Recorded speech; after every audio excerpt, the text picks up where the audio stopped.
What's up, gang? Hope you're doing well. You guys have been wanting me to react to this video for a while. This is Devin in the lab versus Kyrie Irving one-on-one. I don't know if it's like serious or if they're just like scrimmaging or like, you know, friendlies or what they're doing. I think that's is that Hezzy God over here?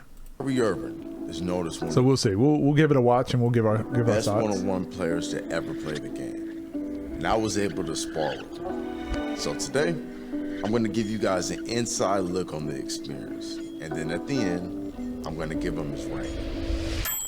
He's going to give him his ranking.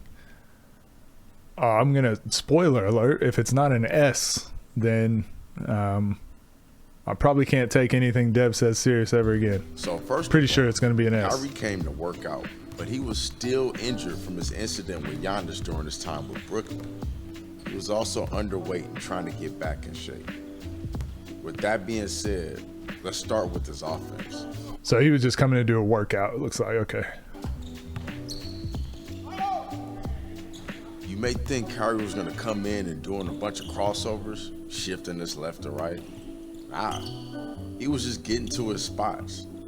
Even when I thought I was playing good defense, he was rising up and hitting shots. You know, a lot of people talk about this so much, and this is what they get wrong about Kyrie and Chris Paul and name a guard with handles. Like, they get it wrong thinking that Kyrie, and I say it all the time, right?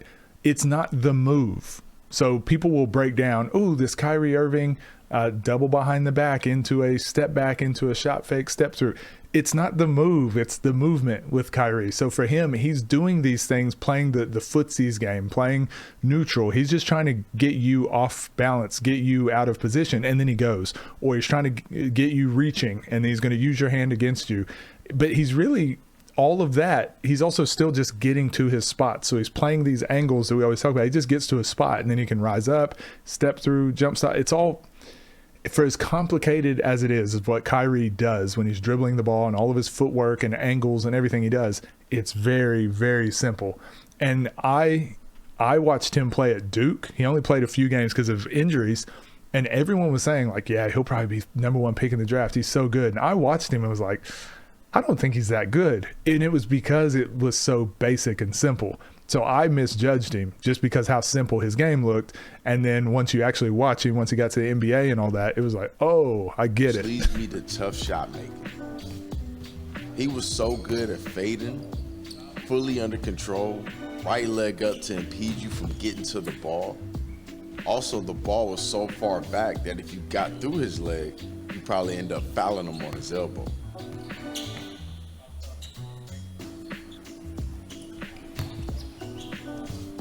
And that, I think, being able to post up is severely underrated for post players. Kyrie probably posts up 30%, 40% of the time he's dribbling the ball. And I don't mean go to the block, call for the ball, and then back people down. But just like as he's dribbling, he might get into like a little post-up situation and shimmy or go back around you back into a face-up. But you're seeing all these fadeaways right now. The amount of fadeaways, he can just rise up and shoot.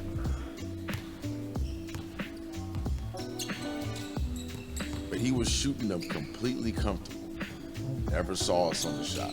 So all of that, remember I just said like all the moves don't matter, especially if he's injured. He probably could have gone by this guy at any moment, but since it's just friendly session or sparring, he probably had like, yeah, I want to work on my jumper, getting back into it. But yeah, all those dribbling, all that dribbling just to get to his spot, like what we were saying with KD. Completely comfortable. Never saw us on the shot. So tough shot making is a 10 out of 10. The best part about his offense, in my opinion, was his jumper out of the triple threat. No dribbles at all. And if you didn't crowd his space, he was almost certainly going to make the shot. Like he was. We say that all the time, right? When you're playing with really good shooters and your hand is down and they start lifting up into their shot, you're just like, ah, damn it. Shooting a layup. And until you've played with someone like that, you don't get it of like where you need to be defensively and where you like this, right for an NBA player. Yeah, that's a layup. Like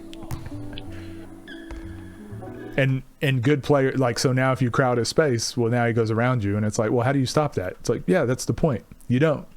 You don't. Toughness is a big part of the one-on-one experience, and he checks all the boxes, mentally and physically. If you give him contact, he has no mentally. Watch him find the seams. Again, just another thing, like, just in case he wants to shoot it. And physically. Watch him rotate the ball to find the seams.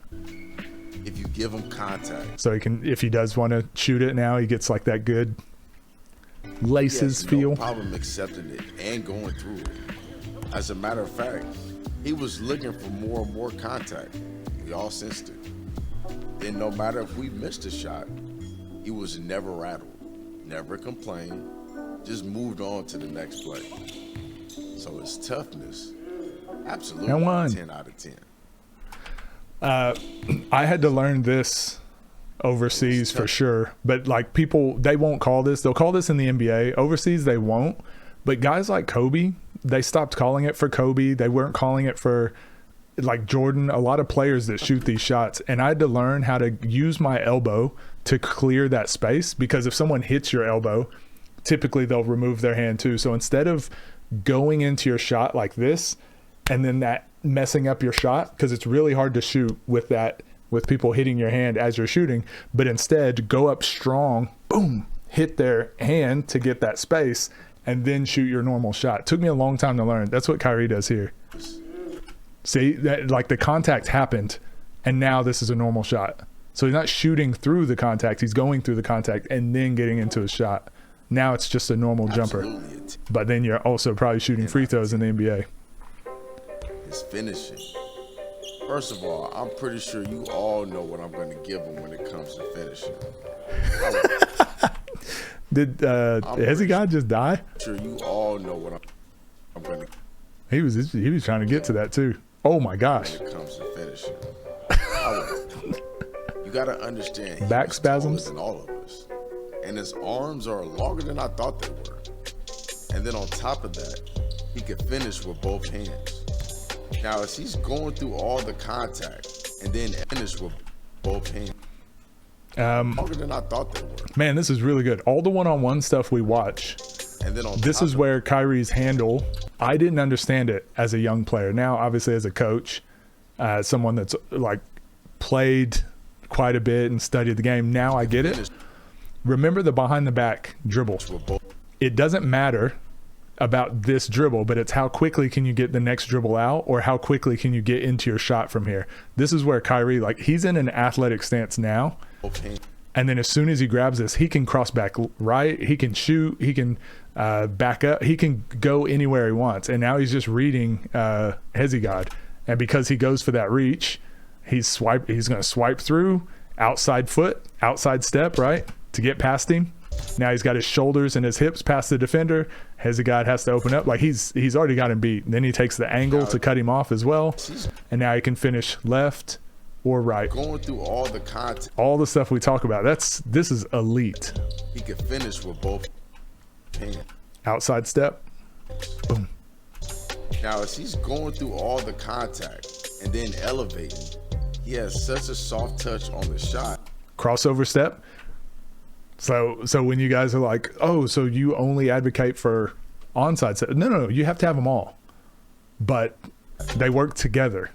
Being able to do them all works together. And so win the bump, toe pointed to the basket. This is really good. This is all the stuff we talk about, and I say what should happen. But Kyrie is doing the things. Your body's going to go where your toes pointing. Exactly. So he gets all the way to the basket. You're trying to foul him for a high percentage shot rather than that spin move. Who was doing this the other day? That is almost. They were doing their spin move and spinning back to the way out here to shoot. It's insulting because. And it's like you can actually cut off the defender and get a pretty high percentage shot there. You're trying to foul him, and he doesn't even know it. It's earned him an obvious 10 out of 10. Now, let's talk about the handles. Same footwork. I mean, same move, slightly different footwork. And I think this is because it was better defense from Dev as well. But same exact footwork here, right? But the different, look at Kyrie's body. because Dev is playing better defense and like forcing Kyrie to like move, now Kyrie's a little bit out of an athletic stance. He doesn't have as perfect balance as what he had before. It's still elite. He can still go any direction he wants to go. And you see when Kyrie drives, sometimes his ankles will just go completely sideways. Like he can contort his body into tons of different ways, right? So I'm not saying, oh, Dev is locking up Kyrie. I'm just saying against a typical basketball player, this is good defense, because once they go behind the back, Dev can be a little bit aggressive and mess him up. But Kyrie gets this, he actually goes into a negative step, The handles. and then his onside step doesn't go as far, but he has a counter, and then a counter on top of a counter, and a counter on top of a counter on top of a counter. That's the difference with Kyrie. So even when he doesn't do the move the right way, he can just get back on balance and hit you with another move. Best ball handler to ever exist. It's crazy. Like it's not that one move he just did was not efficient. But then he just goes, oh, I'll just go into an efficient move now. Like he has every level, every. It's not about crossovers. It's just about getting to where you want. While his shiftiness didn't feel like a 10 out of 10 because of his current condition. And you even saw Hezzy poke the ball away from him one time. It was more. I remember seeing someone was like, man, Hezzy guy beat Kyrie in one-on-one. I was like, what? Crazy. Ah, that's awesome. And I didn't realize like, oh, this is Hezzy guy. And then I didn't realize like it was just a friendly one-on-one session. I was like, why would you post that? Does whatever that he wants. And you just have, it was more, he just does. Get their shoulder turned back, the Lamar Peters, drag dribble, and then again, how quickly can that ball get back to your hand? No comfort dribble needed, right? Usually people do this and they need to like get a comfort dribble or they need to gather the ball, but he goes straight into his next move, which he could go drive all the way to the basket, but he sets up even another counter. Crazy. And you just have. And to be fair, Hezzy didn't even bite a ton on that second one. He got really lost on the first one. Didn't bite a ton on the second one, but I mean that's still like wide open. Uncomfortable as you possibly can, and live with the results. Lastly, about the handles, it's one of the most physical experiences I remember having to guard someone. He was bodying us, off-arming us, sweeping our legs. I mean, every trick in the book. Ball handling is a lot more than just a bunch of fancy moves. When it comes to Kyrie, the off arm is a part of the move. Yep. For those of you who think that this is just an offensive foul, well, it just goes to show you, you don't know what it's like to play against somebody at this level. Okay. One issue I have with the online space, this is not a knock on Dev necessarily, but MDW does this a bit.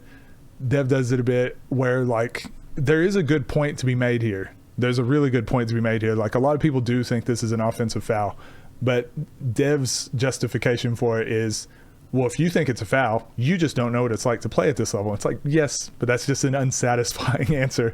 We can actually teach people like the reason it's not a foul is because this isn't a foul. So technically, you're not supposed to hand check. Technically, that's a foul. You're not supposed to be able to put your hand on a player because you can't just call it like it's a contact sport. You can't just not call a foul. Well, instead of the offensive player just being like, well, he's hand checking me and the refs aren't calling it. Well, Kyrie just goes, oh, well, okay, 2 hands on me. Well, now I'm just going to use that and I'm going to sweep through your hands. And it's just become like kind of the language of basketball. So yes, a lot of people that have never played in the NBA or played professionally or at a high level college or high school, it looks like a foul when the offensive player grabs. And I remember coming back from overseas and I was playing just in a YMCA kind of pickup game with some friends. And one of the guys was guarding me and he was like hand checking. And I just grabbed his arm. And pulled and got to the basket. And he's like, what? That's a foul. And I'm like, yeah, we've just become accustomed to like the defense can hand check, but the offense can't. And that's where the magic, like Kyrie, like Dev's got a hand on Kyrie. Well, Kyrie's got a hand on Dev. The only time I think it's become over the top is like James Harden kind of abuses it too much. Shea, I think, probably takes it too far. But again, the referees are calling it. You got to play the game. And that's the name of the game is winning and getting to the free throw line, right? You don't know what it's like to play against somebody at this level. Anybody who's had to guard Kyrie that plays in the league, you completely understand that he's one of the most physical ball handlers out there. Now, this is what I like about Kyrie. He just loves the game. Look, he's always like teaching and stuff. let's talk about his defense. Kyrie plays better defense. Look at that. So technically a hand check, right? Than people give him credit for. He'll play up and guard tight. See that? Both of them. So hand check for Kyrie. Well, Hezzy God has his hand in there, but Kyrie, credit. It's a bit like judo. He'll play up or jujitsu. And so Hezzy God probably thinks he's got the advantage because he's like, oh, I'm pushing Kyrie, but Kyrie's like pulling a little bit on his arm, you can see. And I don't know if he's ever practiced jujitsu or any kind of martial arts or anything, but some people just have like an innate ability to understand like momentum and using people's body weight against them. Kyrie's really good at that. So he's pulling Hezzy God a little bit off balance. Hezzy God is open to the middle. The middle is what's open, but Kyrie's pulling his arm more towards the baseline. So let's see where Hezzy goes. Tight. Yeah, so he's got his arm. He can't go middle because Kyrie's got his arm. So it's like Kyrie won that arm battle. Hezzy God needs to win that arm battle. Challenge. Because it just forced him to shoot this weird. And late. Like, yeah. I've played against some of the best defenders in the world, so I'm not going to say that he's Drew Holiday. But in a game of one-on-one, you definitely know he's there and that he's a threat to get a stop. That right there, this is the thing. I think this is really good for college basketball players. Over FIBA, obviously, but we watch too much NBA, and those guys are too good at playing through contact and physicality that we don't get to see this a lot. We don't get to pay attention. And the court is so spaced and spread out. We don't really get to dive into the details. They're just too good. But watching this guy go against Kyrie's defense, you definitely know. Like he makes a move. Kyrie puts his arm on him, basically stiff arms him. And it just, like now that he's doing that behind the back dribble Kyrie did, Kyrie's, again, this is the body, like understanding, like biomechanics. He's pushing him backwards. Now look at his steps are going backwards. Kyrie's keeping his arm on him, keeping him off balance. And even though the dude technically beats him, but this is what I always talk about with getting your outside foot outside his, and you want to be stepping forward, not backwards. Now Kyrie's just like physically like pushing him in the direction he wants him to go. So this is the stuff. This is where it really matters. Definitely know he's there. And it's really subtle. But Kyrie's pushing him backwards, so look where his step goes. This is when I say the negative step is bad. And then this step goes backwards. So he's taking 2 steps backwards, trying to go forwards around Kyrie. You need to be on balance and pushing off that back leg. So when that contact happens, you're pushing past the contact. Like Kyrie should be beat here. But he can't push through the contact. Kyrie gets back on balance. He's off balance. Probably not used to all that physicality, loses it.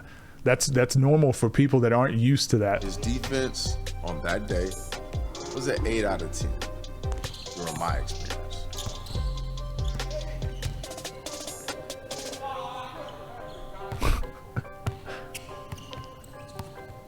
That's what the love of money does.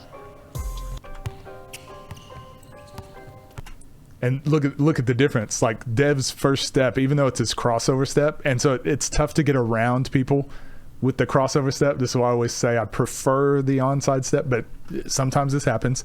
But Dev does a good job of keeping his feet moving and keeps going forward. And also his first step was forward. He's going through the contact. At least he's going through it. So as Kyrie opens up, keeps his feet moving, does the same thing Kyrie does, wins the arm battle.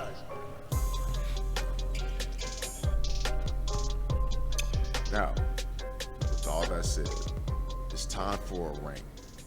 And just time for a ranking. Better be S+. So you know, there are 4 classes. S being the highest, A, B, F.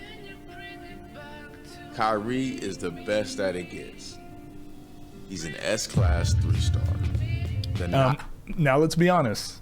Hold on. Let's be fair. Let's listen to what he I says. may have given him on his defense doesn't trump anything on offense. As a matter of fact, he makes you work so hard on offense that it almost feels like he's playing defense.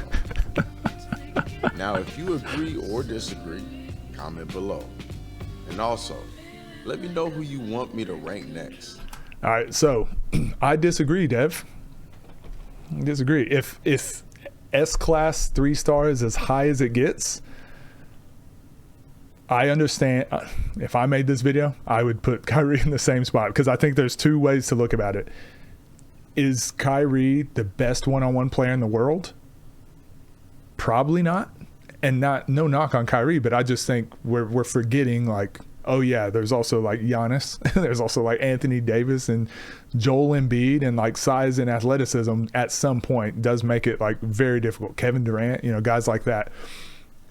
I think that top tier has to have some athleticism and strength and size, and that's got to be that top absolute class, right? But at the same time, if we're ranking Kyrie in comparison to the one-on-one scene, or what the guys that have come out and played one-on-one and put their name and put their reputation on the line, like even going and doing this, yeah, probably. Probably. So I think Kyrie would be S-class 100%, but I think S-class 1-star, something like that. And then I don't know, who do you guys think would be an S-class 3? I'm not even saying there's people that would beat him one-on-one. It's more so just like those guys haven't put their hat in the ring. We haven't seen them in a one-on-one scenario.